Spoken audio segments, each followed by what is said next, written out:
ஹோண்டால வந்து CP shine இதை பத்தி நிறைய சுவாரஸ்யமான விஷயங்கள் சொல்லிட்டாரு. சரி, இப்ப இது வந்து கருப்பு மற்றும் சிவப்பு நிறம் நமக்கு தெரியுது. இது தவிர என்னென்ன வண்ணங்கள்ல கிடைக்குது இந்த வண்டி? 4 வண்ணங்கள் வருது சார்.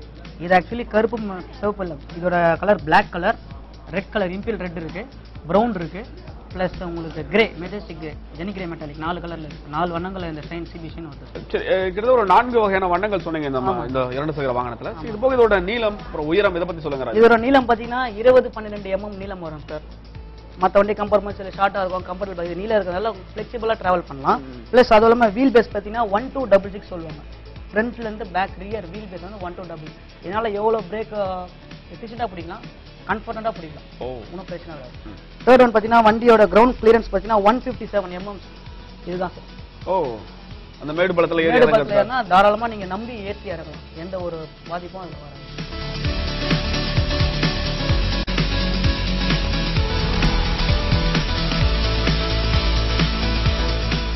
நிச்சயமா நிறைய விஷயங்கள் பேசியாச்சு.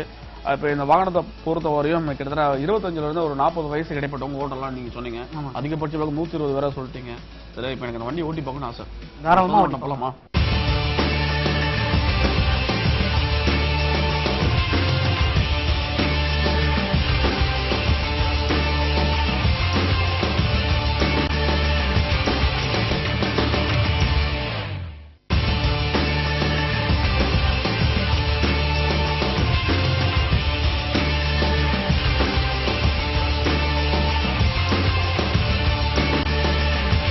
எந்த ஒரு சாலையா இருந்தாலும் எந்த ஒரு வாகனத்துல போனாலும் மேடு பள்ளத்துல போகும்போது கொஞ்சம் உடம்பு அசதி இருக்கும். ஆனா இந்த வாகனத்தை பொறுத்தவரைக்கும் அந்த பிரச்சனை இருக்காதுன்னு சொல்லியிருக்காங்க. ஏன்னா ஒரு சஸ்பென்சர், சாக்கப்சர் எல்லாமே வந்து புதிய தொழில்நுட்பங்கள் பயன்படுத்திருக்காங்க. சரி, இப்ப இந்த வண்டியில ஓட்ட போறோம், நீங்களே கூட சேர்ந்து வர போறீங்க. எவ்வளவு மென்மையா இருக்கு அப்படின்றத நீங்களே பார்க்க போறீங்க. போலாமா? வாங்க.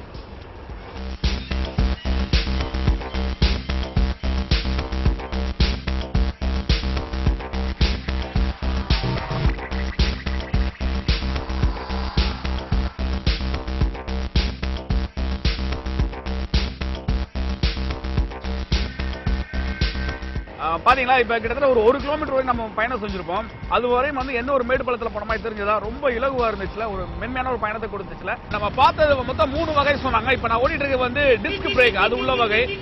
நிச்சயமா ஒரு வண்டி நம்ம ஓட்டுறோம் அப்படின்னா நம்ம உட்காரும் போது ரொம்ப சுகமா இருக்கணுங்க. இந்த வண்டியை பொறுத்தவரையும் 122 எடை இருந்தாலும் என்னோட எடைக்கு ஒரு சராசரியான ஒரு வேகத்தை எனக்கு கொடுத்துட்டு இருக்கு. முக்கியமா இந்த டேங்க், அந்த குடுவையில உட்காரும் போது அவ்வளவு ஒரு கம்ஃபர்டபுள், அவ்வளவு ஒரு மென்மையா நல்லா உணர முடியுது.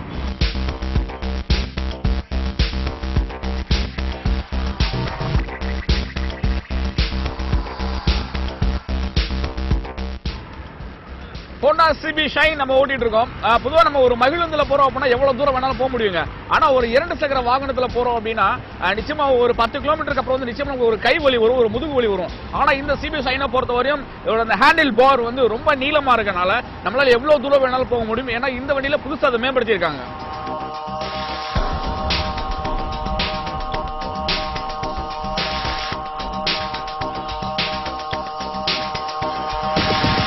ஒரு வண்டி எப்படி பாக்குறதுக்கு ரொம்ப நல்லா இருக்கும், அதே மாதிரி ஓட்டுறதுக்கும் ரொம்ப நல்லா இருக்கணும். இந்த வண்டியை பொறுத்த வரையும் எனக்கு பாக்குறதுக்கும் நல்ல வடிவமைப்பு பிடிச்சிருக்கு. ஓட்டும் போதும் சரி, ஒரு நல்ல ஒரு மென்மையான ஒரு பயணம் எனக்கு கொடுக்குது இந்த வண்டி. அதுக்கெல்லாம் முக்கிய காரணம் இந்த வண்டியில பயன்படுத்தப்பட்ட அந்த இயந்திரம் தான். ஹோண்டாவை பொறுத்த வரையும் HET டெக்னாலஜியை வந்து பயன்படுத்திருக்காங்க.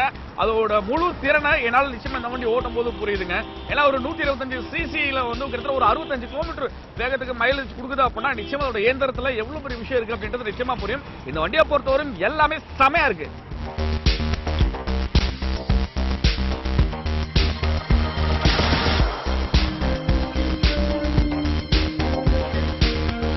இந்த வாரம் நம்ம ஹோண்டால சிபி ஷைன் அப்படின்ற வாகனத்தை பார்த்தோம். இந்த வாகனம் ஏன் வாங்கணும் அப்படின்றதுக்கான காரணங்களை அக்குவேரா ஆணிவேரா பகுதி வாரியா ஆராய்ச்சி செஞ்சு உங்களுக்கு கொடுத்திருந்தோம். நீங்களும் பார்த்திருப்பீங்க. இதே மாதிரி நீங்களும் ஓட்டி பார்த்து உங்களுக்கு ஒரு புது அனுபவம் கிடைக்கணும் அப்படின்னா நிச்சயமா பக்கத்துல இருக்க ஹோண்டா ஷோரூம் போய் இந்த வாகனத்தை கேட்டு ஓட்டி பாருங்க. உங்களுக்கு ஒரு புது அனுபவம் நிச்சயமா கிடைக்கும். உடனே வாங்குறதுக்கு நிறைய வாய்ப்புகள் இருக்கு. சரி, இதே மாதிரி மீண்டும் அடுத்த வாரம் ஒரு வாகனத்தோட கலாயோட உங்களை சந்திக்கிறேன். அதுவரை நன்றி, வணக்கம். வரீங்களா? வாங்க, போயிட்டே இருக்கலாம்.